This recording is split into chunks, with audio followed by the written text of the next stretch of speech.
오늘 저희가 좀 깊게 파고들어 볼 자료가 있는데 바로 엔티로 리소시스라는 미국 천연가스 기업입니다. 네, 티커명은 AR죠. 사실 천연가스라고 하면 요즘 같은 기술주 시대에 좀 따분하게 들릴 수도 있잖아요. 그렇죠. 약간 올드한 산업이라는 이미지가 있죠. 그런데 이 보고서를 딱 보니까 생각이 완전히 달라지더라고요.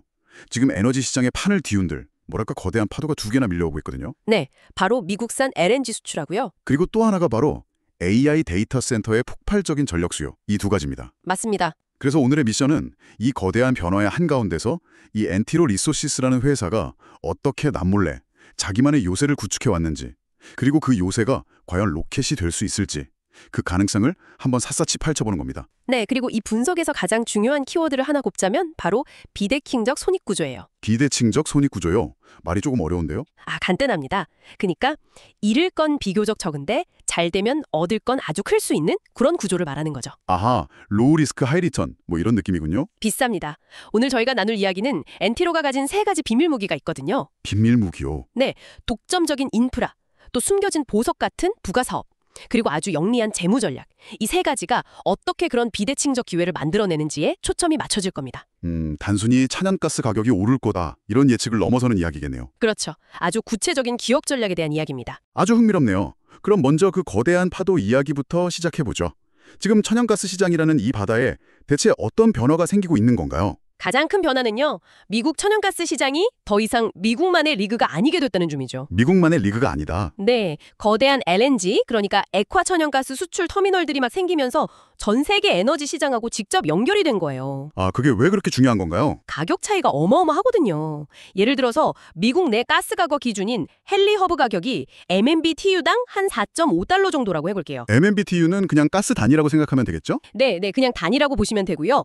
그런데 같은 시기에 유럽이나 아시아에서는 이 가격이 13.5달러까지 올라갑니다. 네, 3배요. 네, 3배나 비싼 거죠. 그러니까 중간에서 운송비나 액화 비용 이런 걸 다 빼더라도 엄청난 차익이 남는 겁니다. 그야말로 미국에서 가스를 사서 해외에 그냥 팔기만 해도 돈을 버는 구조가 열린 거네요. 바로 그겁니다.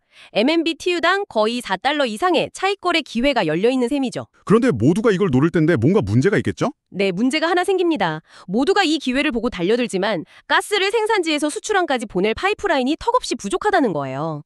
특히 에팔레치아 같은 핵심 생산지는 만성적인 병목 현상에 시달리고 있죠. 마치 도로에 차는 많은데 길이 꽉 막혀서 오도 가도 못하는 그런 상황이군요. 네, 딱 그런 상황입니다. 그럼 바로 이 지점에서 엔티로의 특별한 점이 드러나는 건가요? 네, 바로 그 지점입니다. 보고서에 따르면 엔티로는 이미 몇 년 전부터 이 상황을 다 예측하고 자신들이 생산하는 가스 양의 115%에 달하는 파이프라인 운송 용량을 장기 계약으로 확보해뒀어요. 잠깐만요. 115%요? 그건 좀 이상한데요. 자기가 생산하는 것보다 더 많이 확보했다는 거잖아요. 네, 그렇죠. 그게 왜 필요한 거죠?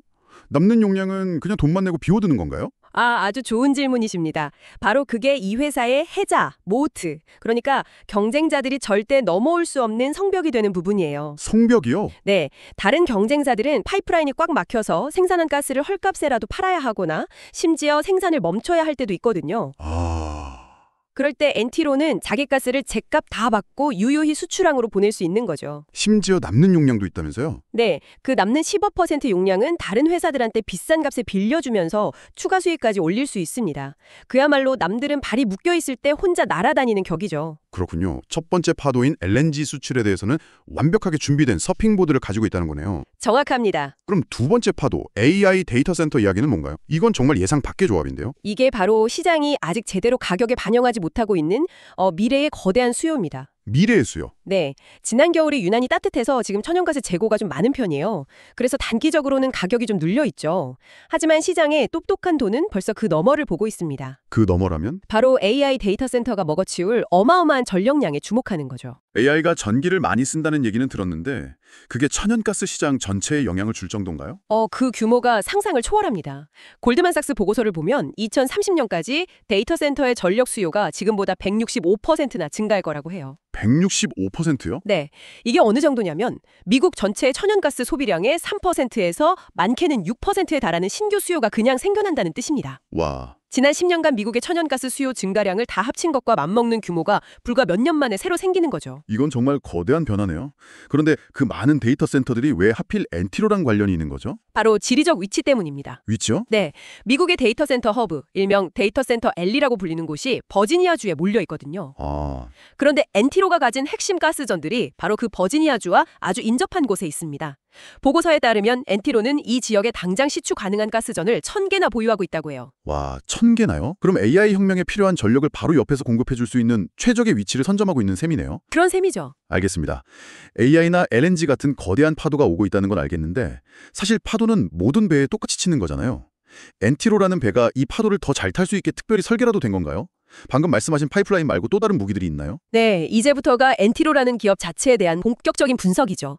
이 회사의 경쟁력을 만드는 두 번째와 세 번째 무기가 남아 있습니다. 오, 궁금하네요. 두 번째 무기는 보고서에서 숨겨진 보석이라고 표현하는 엔듀엘 사업입니다. 엔듀엘, 천연가스에 기어 솔직히 저는 좀 의아했거든요.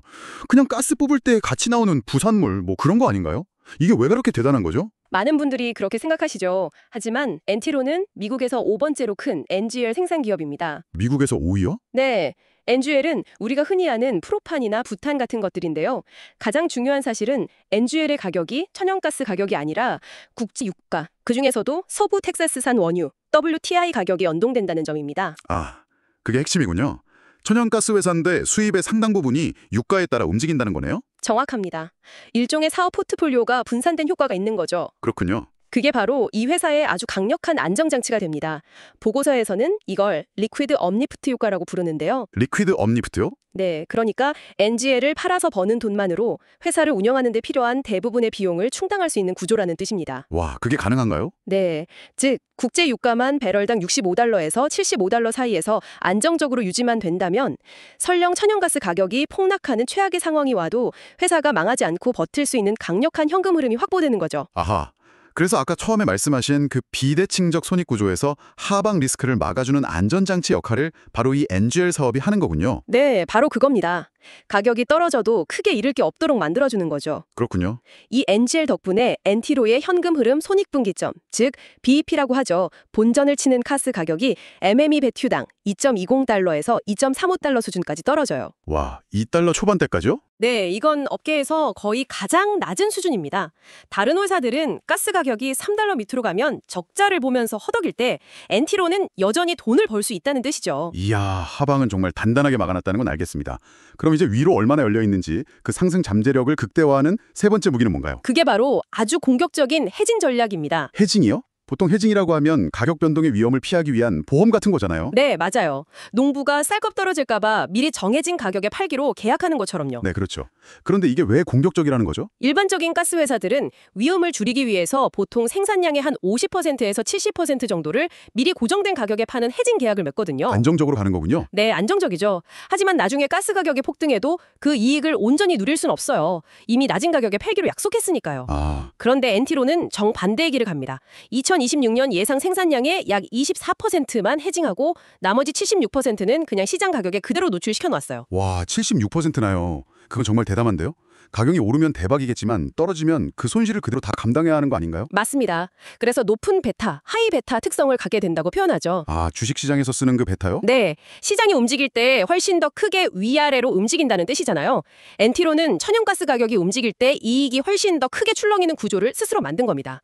만약에 가스 가격이 4.5달러를 넘어서 폭등하는 시나리오가 온다면 다른 경쟁사들은 해징 계약에 묶여서 이익이 제한될 때 엔티로는 그 상승분을 거의 그대로 빨아들이면서 이익이 폭발적으로 증가하게 됩니다.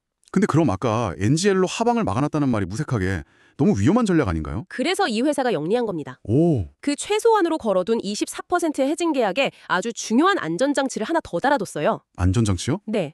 MMBTU당 3.22달러 밑으로는 가격이 떨어지지 않도록 하는 바닥, 플로어 조항을 넣어둔 거죠. 아, 최소 보장 가격 같은 거네요. 네, 맞습니다. 그러니까 가격이 아무리 폭락해도 최소한의 물량은 3.22달러에 빨 수 있도록 해서 최악의 위기는 막을 수 있게 설계한 겁니다. 이야, 정말 치밀하네요. 그럼 정리해보면 NGL 사업으로 회사의 기본적인 생존을 보장해서 바닥을 다지고 해징은 최소화해서 천장이 뚫린 상승 잠재력을 확보하고 네. 그야말로 바닥은 막고 천장은 열어놓은 비대칭 구조의 완성이네요. 네. 완벽하게 이해하셨습니다. 이것이 바로 엔티로가 가진 세 가지 핵심 경쟁력입니다. 자, 그럼 이 모든 정보를 종합해 볼 때 투자자 입장에서 최종적인 그림은 어떻게 그려볼 수 있을까요? 이 보고서가 제시하는 결론은 뭔가요? 보고서는 엔티로 리소스를 아주 재미있는 비유로 설명합니다. 천연가스 가격 상승에 가장 강력하게 베팅하는 레버리지 상품과 같다고요. 레버리지 상품이요? 네. 그래서 두 가지 명확한 시나리오를 제시합니다. 첫 번째는 비관적인 시나리오. 안 좋은 경우부터군요. 또다시 이례적으로 따뜻한 겨울이 찾아오고 가스 수요가 부진해서 가격이 MMBTU당 2.5달러 밑으로 떨어지는 경우입니다. 그렇게 되면 주가는 당연히 안 좋겠네요. 물론 주가는 조정을 받겠죠. 하지만 중요한 건 앞서 길게 설명했던 NGL 수익하고 또 최소한의 가격 하한선이 있는 해징 덕분에 회사가 파산하거나 심각한 위기에 빠질 가능성은 거의 없다는 겁니다. 아, 하방이 제한되어 있다는 거죠. 그렇죠. 알겠습니다. 그럼 모두가 기대하는 긍정적 시나리오는 어떤 건가요? 보고서는 완벽한 폭풍, 퍼펙트 스톰이 오는 경우를 가정합니다. 완벽한 폭풍이요? 네, 기상이변일 라니냐 현상으로 아주 추운 겨울이 닥치고 LNG 수출과 AI 데이터 센터 수요가 본격적으로 가동되기 시작하면서 가스 가격이 4.5달러를 뚫고 올라가는 상황이죠. 그렇게 되면 이렇게 되면 엔티로가 설계해놓은 이익 레버리지 구조가 폭발하면서 주가는 현재보다 훨씬 높은 40달러에서 50달러 구간까지도 충분히 상승할 수 있다고 전망하고 있습니다. 와, 그럼 이 투자는 안정적인 배당주를 찾는 사람보다는 확실한 방향성에 베팅해서 높은 수익을 노리는 투자자에게 더 적합하겠군요. 네, 보고서도 정확히 그렇게 분석합니다. 이건 안정성을 추구하는 투자가 아니라 다가올 천연가스 슈퍼사이클의 가능성을 보고 변동성을 감소하면서 높은 수익률을 노리는 적극적인 투자자를 위한 것이라고요. 그렇군요. 그래서 실용적인 관전 포인트 두 가지를 제시하는데요. 어떤 것들인가요? 당장 저희가 주시해야 할 신호 같은 건가요? 그렇죠. 첫째, 단기적인 악재. 예를 들어 따뜻한 날씨 예보 같은 걸로 천연가스 가격이 일시적으로 3달러 이하로 떨어질 때가 오히려 최적의 배수 기회가 될 수 있다는 점입니다. 아, 펀더멘털은 그대로인데 가격만 싸지는 순간이니까요. 맞습니다. 그리고 둘째, 이게 정말 중요한 신호인데요. 2026년 초 겨울철에 발표되는 주간 천연가스 재고 데이터입니다. 재고 데이터요? 네, 이 재고 감소량이 과거 5년 평균치를 계속해서 웃도는 모습이 확인된다면 그건 수요가 공급을 앞지르기 시작했다는 아주 강력한 추세 전환의 신호로 해석할 수 있다는 겁니다. 오늘 정말 에너지 시장의 거대한 변화부터 엔티로 리소시스라는 한 기업의 미시적인 전략까지 아주 깊게 파고 들어봤네요. 천연가스 기업 분석이 이렇게 흥미진진할 수 있다는 게 놀랍습니다. 네, 저도 이 분석을 다 하고 나서 혼자 이런 상상을 좀 해봤어요. 어떤 상상이요? 오늘 저희는 엔티로를 어디까지나 에너지 기업이라는 틀 안에서 분석했잖아요. 원자재 가격에 따라 실적이 크게 움직이는 소위 시클리컬 기업으로요. 네, 그렇죠. 그런데 보고서에서 강조했던 한 가지 사실을 다시 떠올려 보시죠. 엔티로가 미국의 데이터 센터 허브 바로 옆에 막대한 가스전을 가지고 있다는 점이요. 아, 버지니아주 옆에요? 네, 만약 엔티로의 미래가 단순히 변동성 심한 시장에 가스를 파는 데 그치지 않는다면 어떨까요? 그게 아니라면? 예를 들어서 AI 혁명을 이끄는 아마존이나 구글 같은 빅테크 기업들과 직접 10년, 20년짜리 장기 고정 가격으로 데이터 센터에 필요한 전력용 가스를 공급하는 계약을 맺게 된다면 말입니다. 아, 그렇게 되면 완전히 다른 이야기가 되는데요? 그렇죠. 그렇게 되면 엔티로는 더 이상 주기적으로 실적이 오르내리는 에너지 생산 기업이 아니라 매년 꾸준하고 안정적인 현금 흐름을 창출하는 핵심 인프라 기업으로 변모하게 될 겁니다. 마치 통신사나 유틸리티 기업처럼요? 네, 바로 그거죠. 그렇게 되면 시장이 이 회사를 바라보는 가치 평가의 잣대 자체가 근본적으로 바뀌게 될 수도 있습니다. 지금과는 비교도 안 되는 높은 평가를 받을 수 있다는 뜻이죠. 와. 이 가능성에 대해 한번 생각해 보시는 것도 아주 흥미로운 관전 포인트가 될 것 같습니다.